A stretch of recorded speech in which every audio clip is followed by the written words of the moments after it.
ఇంటెస్టైన్స్లో మన బాడీలో స్టమక్ ఉంది, స్టమక్ తర్వాత చిన్న పేగులు, తర్వాత పెద్ద పేగులు. చిన్న పేగుల్లో అసలు సమస్య స్టార్ట్ అవుతుంది. చిన్న పేగుల్లో ఒక లీకీ గట్ అని ఉంటుందమ్మా. అవునవును సార్, ఇది చాలా వింటున్నాం ఇప్పుడు. లీకీ గట్ ఒకటి.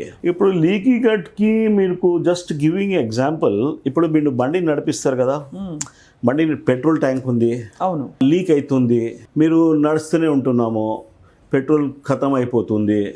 You know what are the dangers of that? So without your unknowing this one, you are running a vehicle which is something, it is not leaking some petrol or kind of thing. So this intestine leak, unless it is filled up, energy levels రాదు. అవును. So basic underlying causes are your gut, your liver, your kind of excretory systems. Excretory సిస్టమ్స్లో kidney ఒకటి వస్తుంది, skin ఒకటి వస్తుంది. ఈ all థింగ్స్కి మనం కొద్దిగా సమానంగా మంచిగా you keep them in peak condition. Peak condition అంటే చికాక్, యువర్ కొలాన్ హెల్త్ మంచిగా ఉంది, ఇది మంచిగా ఉంది, కిడ్నీస్ మంచిగా ఉన్నాయి, థింగ్స్ అండ్ ఆల్ దాట్. అప్పుడు మనకి బాడీ స్టార్ట్స్ హోమియోస్టేసిస్. దానికోసం వర్క్ చేస్తున్నాము.